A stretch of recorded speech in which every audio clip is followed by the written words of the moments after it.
Está con nosotros el doctor Osvaldo Moreno, analista internacional, para conversar pues, sobre especialmente la situación económica y electoral, sobre todo del país. Doctor Moreno, buenos días, bienvenido, gracias por estar aquí. Buenos días, un gran saludo a la distancia a todas las personas que nos escuchan, que nos miran, probablemente gracias a la tecnología. Un gusto estar en nuestra radio católica. Estimado Luis, encantado de estar aquí. Gracias nuevamente por su compañía. Le decía extra micrófono que me llamaba la atención una, no promoción necesariamente, pero una presentación sí de Osvaldo Moreno en sus redes sociales, que me contaba él en cambio que se la hicieron en República Dominicana. Y digo, me llamaba la atención porque es reputado como analista electoral a nivel de Latinoamérica, ha sido entrevistado por una serie de medios, entre ellos CNN, como quizá el más importante a nivel de nuestra región internacional en español, ¿no? Es probablemente el más reputado.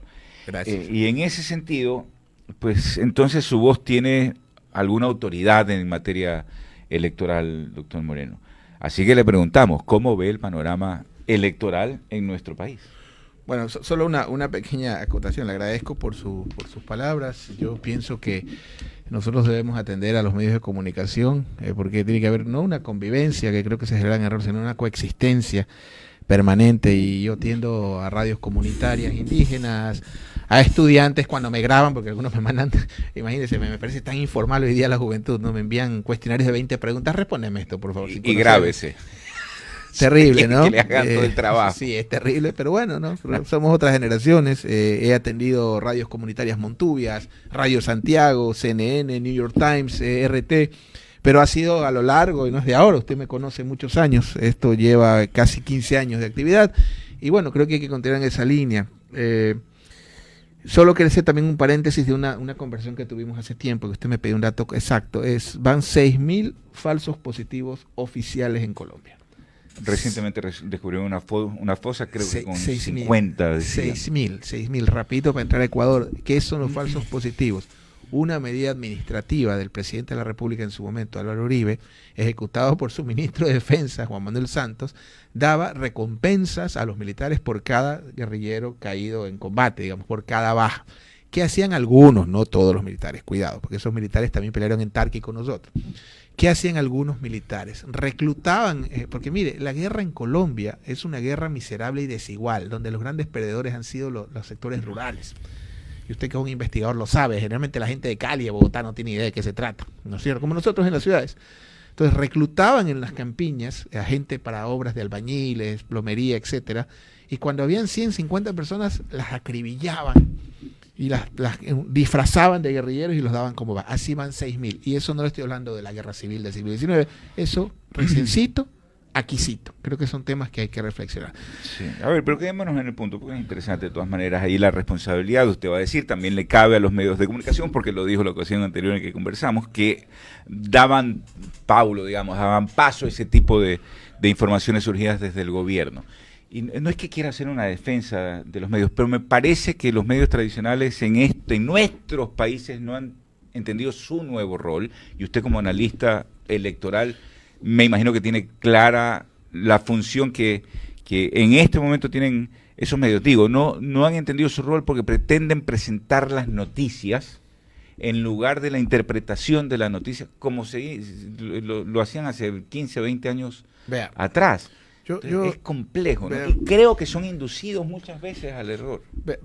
Yo creo que usted ha vivido, porque una cosa es leer, otra cosa es contar, vivido la evolución del periodismo en los últimos 20 años, que estaba de la mano con la evolución de la comunicación en los últimos 20 años. En mi caso, yo no voy a dar clases de deontología, de ética, de moral a nadie, no soy el más indicado.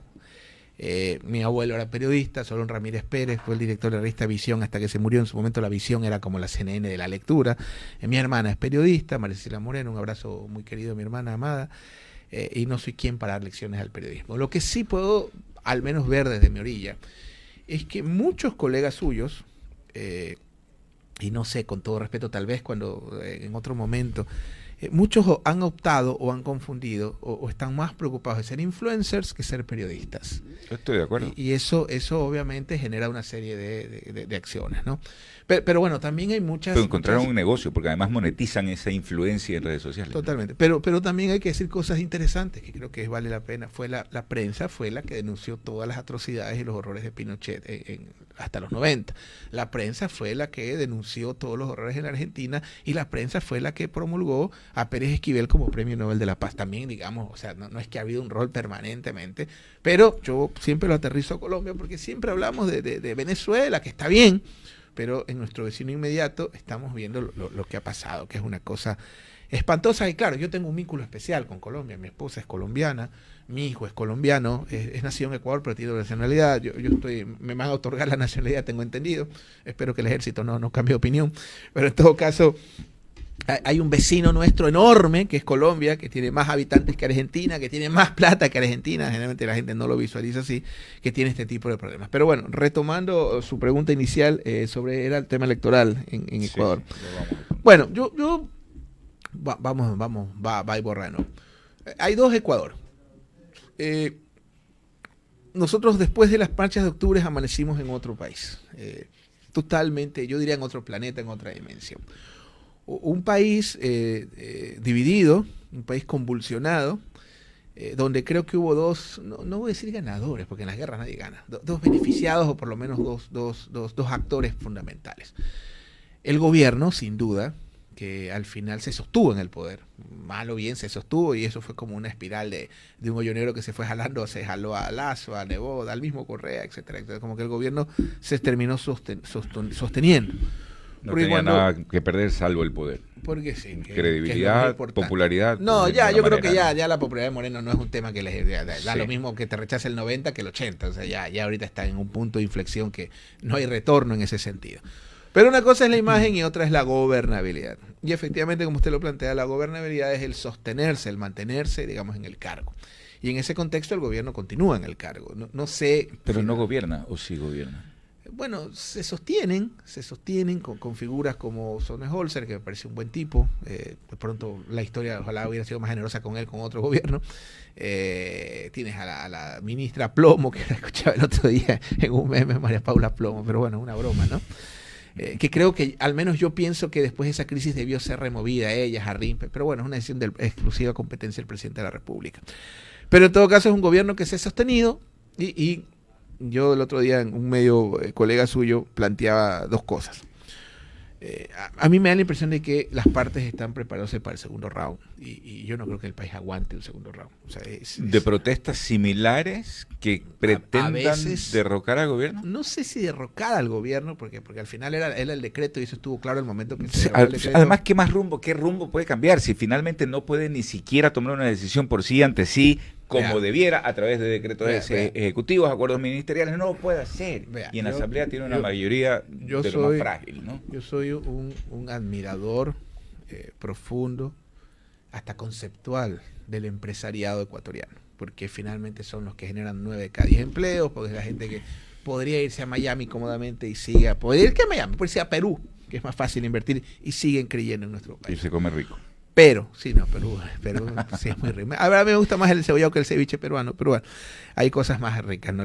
¿Cómo es? La parihuela, etcétera, etcétera.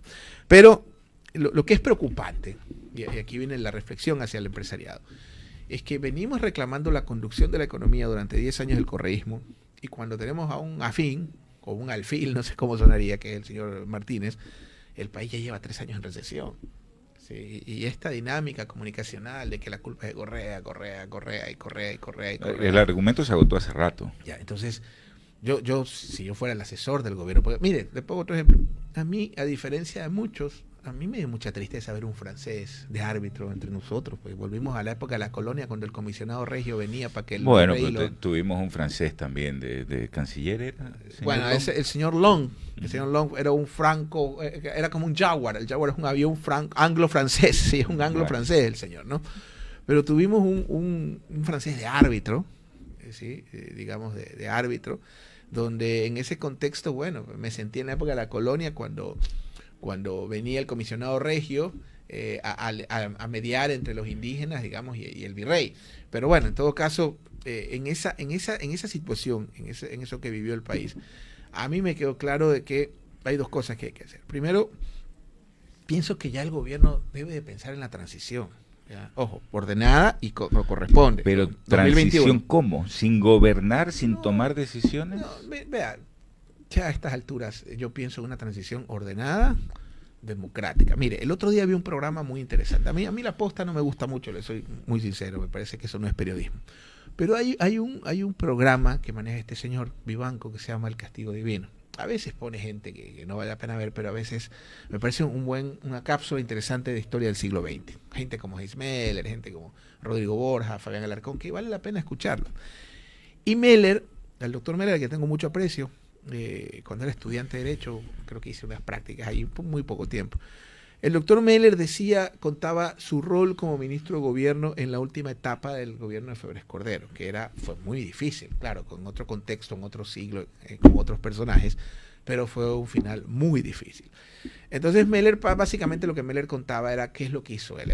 Le tocó la puerta a los opositores más recios al gobierno y les dijo, hermano, llevemos la fiesta en paz, doctor Borja, usted va a ser presidente, ya, basta. Y parece que fue así. Creo que el gobierno nacional necesita, porque tiene un problema en la conducción.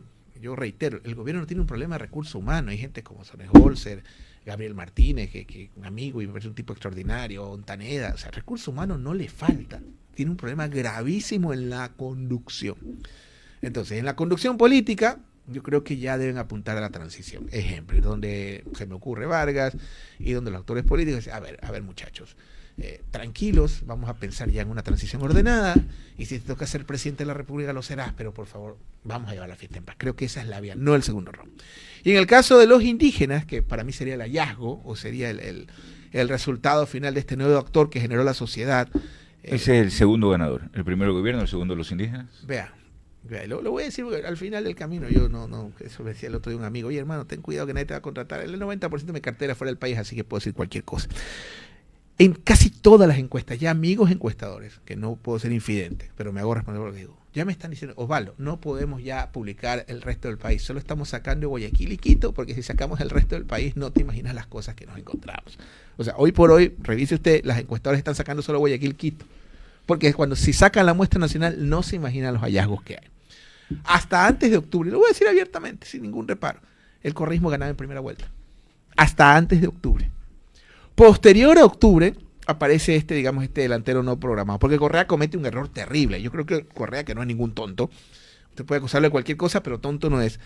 Correa comete un error que no había cometido en 15 años de aparición política de él. Cuando él se acuerda que dice, convocan elecciones y yo me ofrezco de candidato, bla, bla, bla. Eso a mucha gente le causó repulsión, mucha gente le molestó. Incluso he visto grupos focales, estudios cualitativos donde la gente dicen que Correa en ese momento, no es culpa de él, no fue, pero él quería ya ser presidente otra vez. Entonces la gente como que no se lo perdona.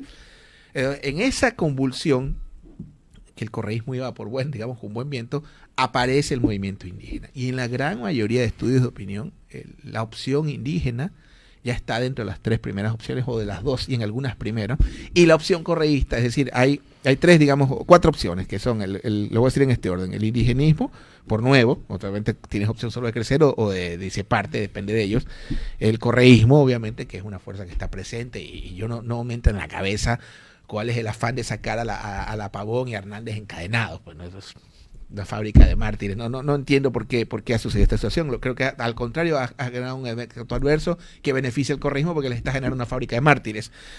Nebot, que no deja de ser la mejor carta de la derecha indiscutiblemente. Es más, si yo fuera director de recursos humanos de Carondelet me quedaría con la carpeta de Nebot, pero Osvaldo Moreno no decide y el país es más grande que San Borondón y Guayaquil.